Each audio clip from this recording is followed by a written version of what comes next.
Buenos días, buenas tardes, buenas noches, amantes del rock y del metal. Bienvenidos y bienvenidas a Conexión Rock Radio. Para mí es un gusto estar con ustedes nuevamente en otra entrevista.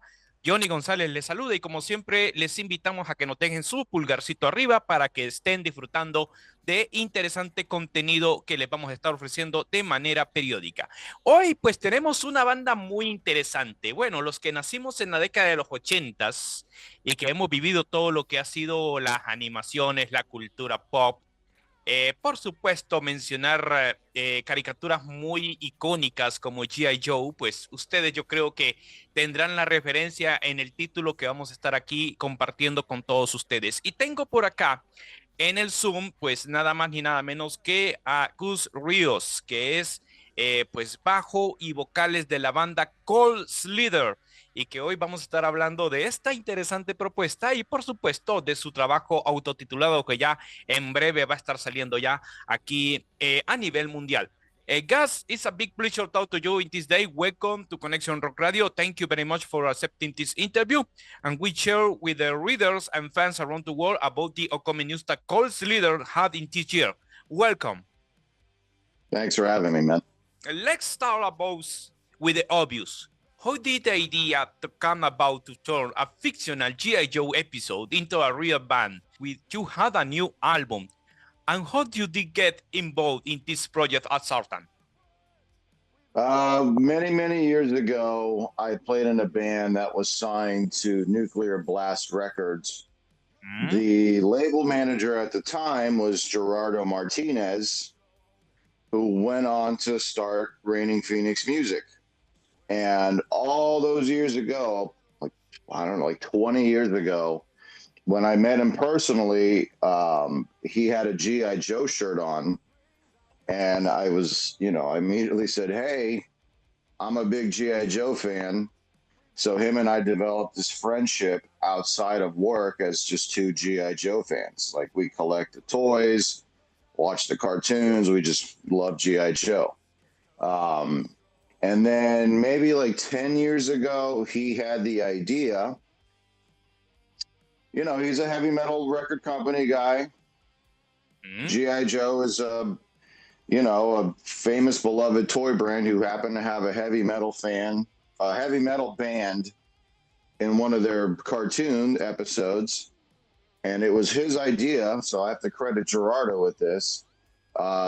He was like, I want to do a real Cold Slither band. And he knows that I play drums, I play guitar, I play bass, I sing, I can kind of do everything. And I'm a big G.I. Joe fan. So, but at the time, about 10 years ago, Hasbro kind of put G.I. Joe, kind of on hiatus for a while. And then about 5 years ago, they introduced a new toy line, which is the 6-inch scale figures, which is the classified series. And those have become very successful. And so a year ago now, almost exactly a year ago, he contacted me and told me he had just gotten off the phone with Hasbro and that they were going to, Hasbro was doing a box set of the Cold Slither figures. And now it's time to bring this idea to life. Let's do a Cold Slither album. So that's, this is a year ago now. So that's how long ago this all kind of really started now. That's where we're at today. What are your expectations for this release? The people are saying it's a kind of project aimed for the nostalgic collectors, metal fans, or both universe? All of the above. So when I wrote the music for this, what I really wanted to accomplish, which ultimately it's up to you, the people, to decide. My personal goal was I don't want to write an album that feels like gimmicky or cartoonish or, fake. I wanted to write a genuinely good album of good heavy metal / hard rock music that even if you took out the G.I. Joe element of it, it's still just good music.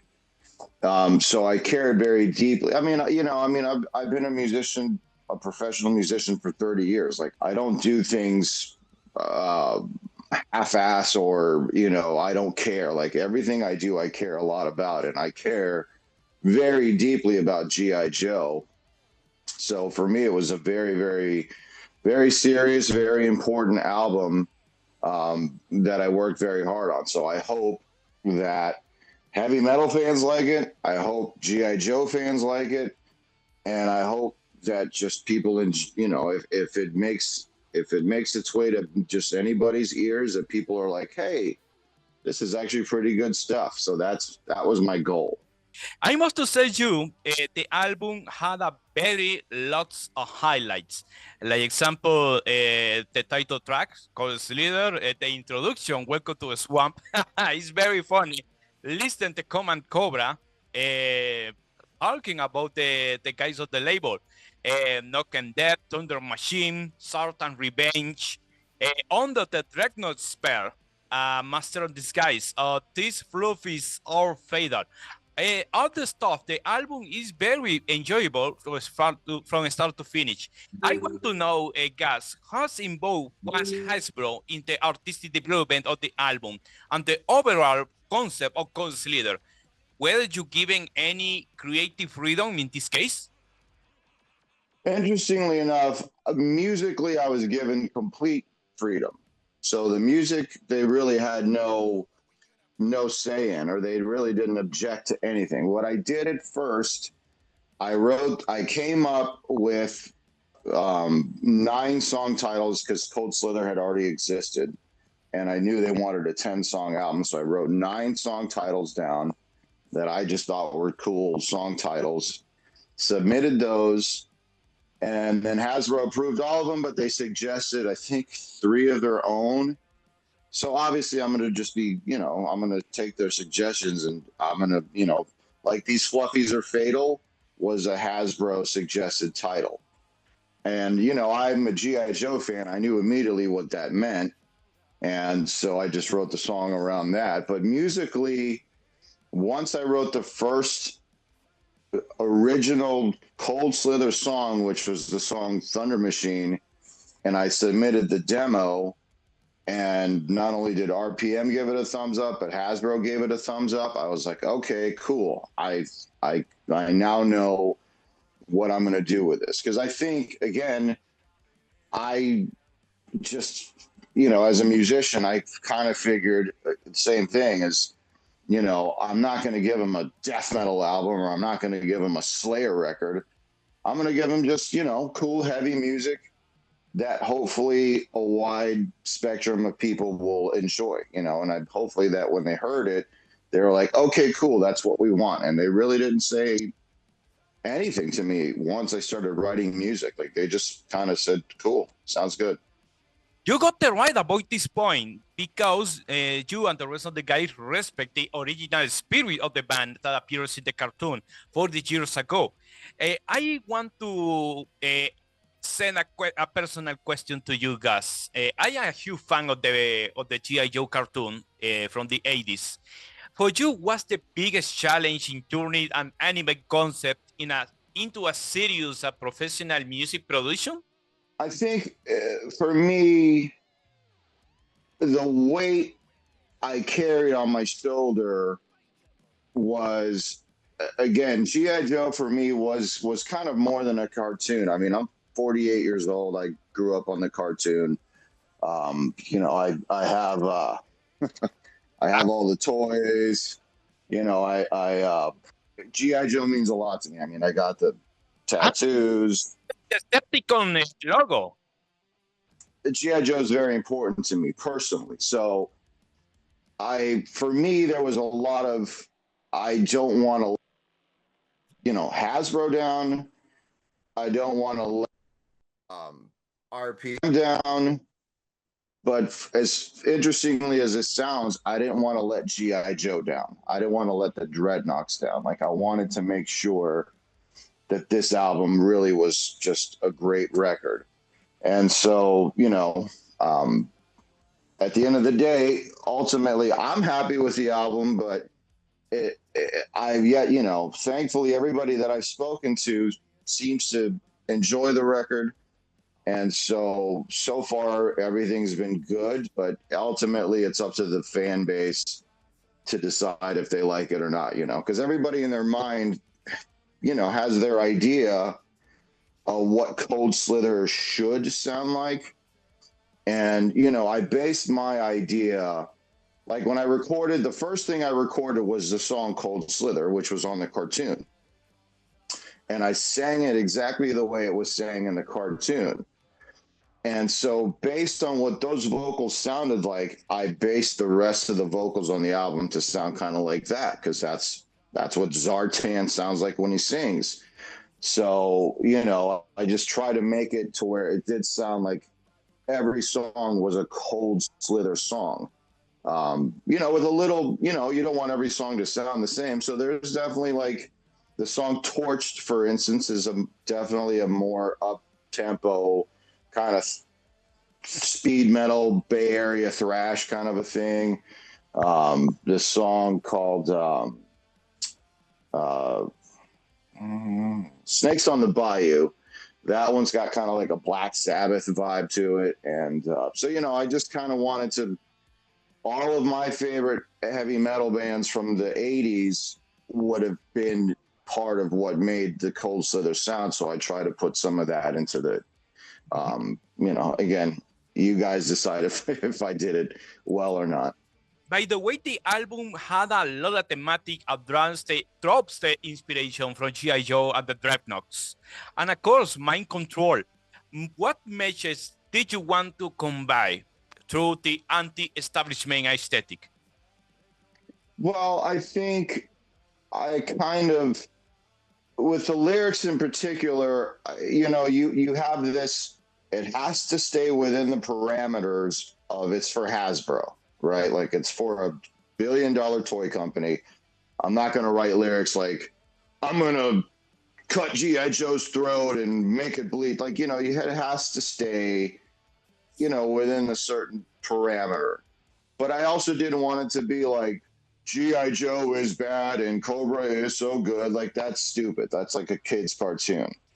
I want it to be somewhere in the middle where they're adult. It's adult verbiage set within the G.I. Joe world. And, the Dreadnoughts, I mean, I turned into a dreadnought. I mean, I play in a rock and roll band. I have tattoos. Like, I ride a motorcycle. All the things that the Dreadnoughts taught me, I listened. I became a dreadnought. So I just sort of, there's some real world like me into these lyrics for sure. In the original episode, Gus, Cold Slither used the music as a kind of weapon for manipulation for the people. The people are expecting, did you play it with the idea in the musical aspect? I want to know, so it's a very funny question. Is there any subliminal elements or not? No, I guess I should have, because then maybe we would be on tour with Metallica, like the next day. But no, we're not going to control anybody's mind. I want, if people like this album, it's because it's a good album. So hopefully that's the case. Okay. What was the creative process for each musician to adopt the role of the respective Dreadnought character? Did you get in character during the recordings? I recorded the whole album myself. Okay. And then, because I played drums, I play guitar, I play bass. And I think that was one of the attractive things for both RPM and Hasbro, because everybody involved in this had to pass a background check. Like, Hasbro had to make sure that they don't have anybody attached to their company that was like a Nazi or some crazy shit like that. So, they checked all our social media and looked at the music we put out, and they went, okay, we can work with these people. But obviously at first, I'm just one person. So it's easy for them to say, okay, Gus Ríos is okay, we can work with him. So I got okay to make this record really quickly. But, I knew from the beginning there was going to be a live show. Matt Harvey is like my my right-hand guy. We play in Gruesome together. We play in Left to Die together. So we've toured the world for 10 years together. We're close friends. And he's a comic book nerd, and he knows G.I. Joe, and he knows Transformers, and he's an 80s guy like us. Ross is he might have more G.I. Joe collection than me, but I doubt it. We both have a big G.I. Joe collection. So he's a total G.I. Joe guy like me. And he's a great bass player. So I actually play guitar and sing in this band. Ross is playing bass. And then Andy is a friend of mine here locally, but he's from London, England. So he actually has the right accent. He has a mohawk, so he literally looks like Buzzer. And he's been touring the world for 30 years, namely in KMFDM. So he's a professional, veteran musician, and so is everybody else. So it was important to me that they're my friends, that they're professionals, and that, in the case of like Ross and Matt, like we're genuine G.I. Joe people. Like we love this brand, we just love G.I. Joe. And I think that's one of the things I want G.I. Joe fans to really be aware of. We live in a world now where there's artificial intelligence, there's like fabricated pop music. People are so sick of being fed, kind of bullshit. You know what I mean? This is real. Like, I'm a real heavy metal musician. I'm a real G.I. Joe fan. This was not like a giant corporation saying, hey, we just want a record to sell and make money. This was like Gerardo Martinez at RPM loves G.I. Joe. We're both like two little kids just excited about making this record. And, it comes from here, it's real. So that's the main thing I want people to know is that, this music is real. The album is being released in nearly 40 years after the original episode. What are your thoughts on the lasting impact of G.I. Joe and how Cold Slither adds to this legacy? Again, a G.I. Joe, I think these cartoons have lasted as long as look how big Transformers is. Transformers went on to make billion-dollar movies. And there's the ride at Universal Studios, like these 80s cartoons. I don't know, they just hit us differently. And, and in the 80s, there was only so many things that you could pay attention to. It's not like today where you grab your phone and there's 1,000 things you can look at in an hour to occupy your attention. Well, if you were 7, 6, 5 years old in 1985, you didn't have that many options. And for a lot of us, this was the time where like both of your parents were working, like you were just a kid at home by yourself. What else are you going to do? So these cartoon characters kind of became your friends. They meant a lot to you. And, in my case in particular, man, like, I formed real significant emotional attachments to like Optimus Prime, to Duke, to Spirit, to Shipwreck. These characters meant a lot to me. I mean, I got a giant, Optimus Prime tattoo here. Like, this means a lot to me. And I think it means a lot to a lot of people. And here we are 40 years later. And, this obscure one episode band has turned into this thing that everyone's excited about because, G.I. Joe just means so much to so many people. Mm-hmm. You got the right. Because these iconic cartoons, Transformers, G.I. Joe, the people that create behind Hasbro, Inhumanoids, the Visionaries, like example, for the girls, Gem and the Holograms. I don't know the guys of Hasbro wants to get a band, female band, for Gem with the Holograms. I don't give ideas. Everything is possible. There might be something going on there. We'll see. About the current lineup, Gus, I want to know, considering this project including musicians for well-known bands, how difficult was to you to coordinate schedules and recording sessions? Is was done in a studio or was done in the house of each one? I mean, luckily, like I said, I recorded the whole album. I have my own recording studio. So I just recorded the whole thing by myself. I had Matt Harvey did some guitar solos at his studio that he then sent by email. And then Matt LaPlante, who mixed the record, flew down and him and I recorded vocals together because I like recording vocals with a producer because they have different ideas and, hey, try this or hey, try that. And it just kind of pushes you as a singer. So, over the course of, I think 2 or 3 days, we did all the vocals for the record and I'd already had all the music recorded. So, it was mostly just me by myself, with my laptop. I would record a guitar, then I would record drums, and then I would record bass, and then I would record more guitar, and then send that to Matt. He did solos after my solo. So there's 2 solo guitar players. And then Matt LaPlante came down, we recorded vocals, and then Matt mixed it at his studio. So it was kind of a 3-person operation total. Is there any chance we might to see the band live Sunday? Perhaps even a kind of special event or geek metal convention? Costumes included? Well, we are playing July 24th at Brick by Brick, which is in San Diego, which is about 15 minutes away from Comic-Con. So we're playing Thursday night, which is the night before Comic-Con starts. But the album will be for sale. We'll have T-shirts for sale, and we're playing the entire record, in its entirety. There could be some special guests. There could be some special events. Well, you'll have to hopefully show up and see. But, there's a lot of preparation going on for this show right now. We're going to be in full costume. It's going to look like Cold Slither.